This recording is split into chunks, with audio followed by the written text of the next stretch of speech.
Hi, I'm Y2kTeacher, and today's Tech Time is going to focus on a few tips and tricks that'll help you make the most of Twitter. So over on the left-hand screen, you can see that I'm logged on to my own profile. I've tweeted 3,439 different tweets. I am following 343 different people or organizations, and 475 people are following me. Over in the center of the screen is the feed of people that I'm following. And it's like reading a newspaper with all the latest updates. So you'll see, for instance, Todd Battis today tweeted something about Charlie Brown.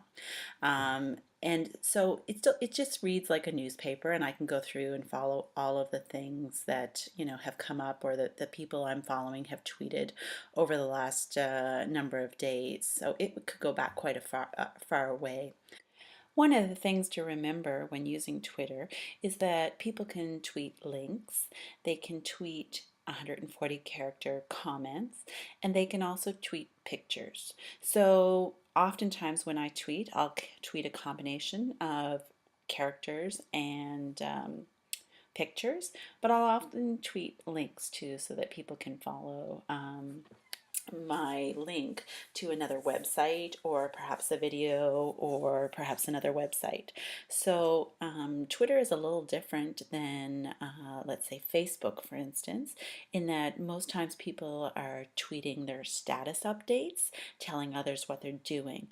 Twitter is more used to communicate information, and that's how I use Twitter. I use Twitter to communicate what's going on in my classroom, and I also use it as a tool to connect other people with what we're doing, and they can follow links so that I'm not having to send out a bunch of emails, and people can go to my Twitter feed and they can refer back to things. So if you're not sure, you know that I tweeted something last week that you found really interesting, but you can't remember what it was. Well, you can go back through my tweets and you can see, for instance, I retweeted the information about curriculum night. So if a parent couldn't remember exactly, what time curriculum night was on the night of the event, they can go back to my Twitter feed and pull out that tweet that I had made last week. So it chronicles all of those things for us. And for instance, here's a link that I tweeted to the Adopt a School program. And I can just click on that link and it'll take me to the Adopt a School program for Indigo, because there's a program on right now, right up until October 6th, where we can go in and vote for our school as many times as possible. So that's a link that I'm going to be going to regularly. So that's the real benefit of Twitter, is that it keeps the chronicle of all the things that we've been doing. Up in the top, I have 4 notifications. Now, what notifications are if somebody retweeted something that I said, or if someone sent a tweet with me in their tweet, it would appear under notifications. Next to notifications are messages, and that's an opportunity for someone to send me a direct message. Now, what you have to remember about messages is that the person you're sending the message to has to be following you, and you have to be following them in order to send a direct message. Otherwise, the direct message feature does not work. So you need to be following the person you want to send a direct message to, and they need to be following you in order to send a direct message. Now, if I wanted to go back to that home page, I can just click on the left-hand side and go to home. Now, if I wanted to add a new follower to my list of people that I'm following, I would simply click on the magnifying glass on the top right-hand side of the screen, and I would type in the person that I wanted to follow. So for instance, if I wanted to follow,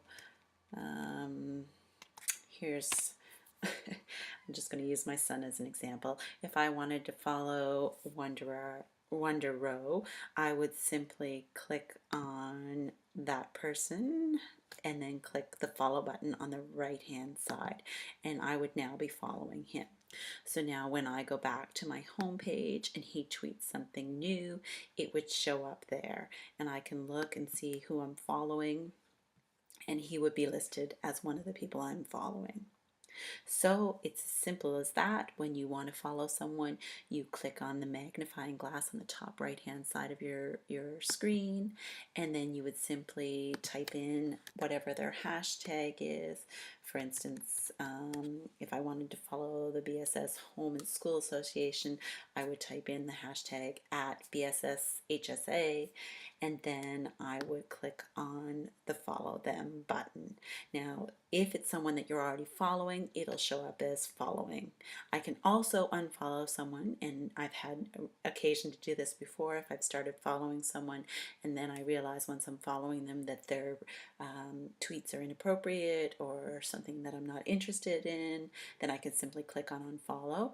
And that's an important one to remember at the end of the school year. If you're no longer interested in following my tweets, then you'll simply click on my profile and unfollow me. Up here on the right is how I would click tweet if I wanted to send a tweet. So for instance, right now I'm going to compose a tweet to my parents and anyone following me particularly. And again, not everyone following me is going to find this tweet relevant. So I'm going to hashtag it so that the people who are in my class will understand that this is for them and it's not for the other people. So that's the hashtag that I'm using. So 6 November 2015. And the tweet I'm going to put is, remember, tomorrow is gym day.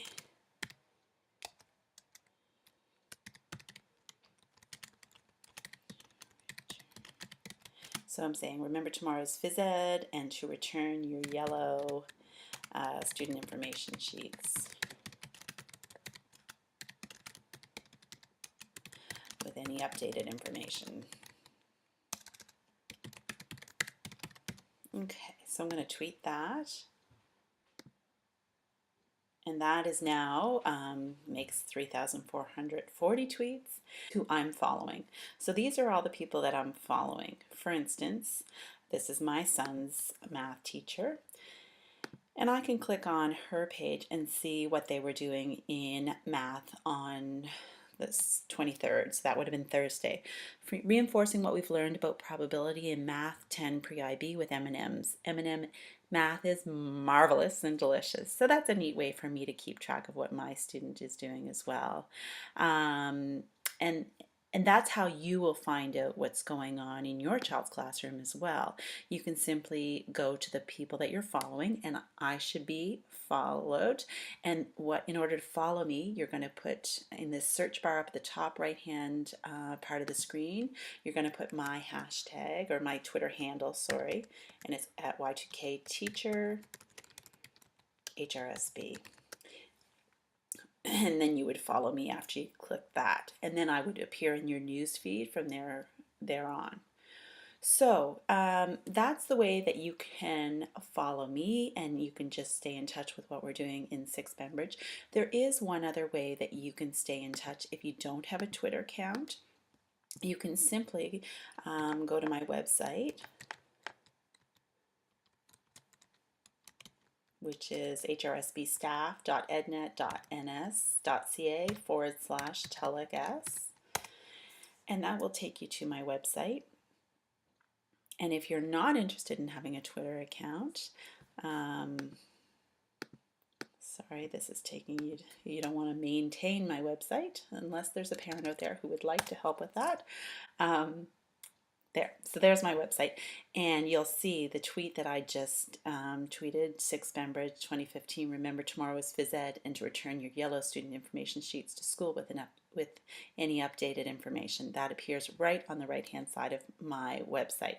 And again, that address is hrsbstaff.ednet.ns.ca/TELEC-S/. So there are two ways that you can stay in touch with what I'm doing. You can either follow me and the way to follow me is this is my Twitter handle, Y2kTeacher HRSB. That's how you can follow me on Twitter. And otherwise, you can just go to my website, which is also linked from the Bedford South homepage, and you can stay in touch with all the news from there. So, trying to make communication as easy as possible for you, certainly not meaning to frustrate you, but trying to give you as many different windows into what's going on in our classroom as possible. Thanks for tuning in. I'm Y2K Teacher, and stay tuned for the next Tech Time. This Tech Time tutorial has been brought to you thanks to the Democracy 250 Legacy Trust.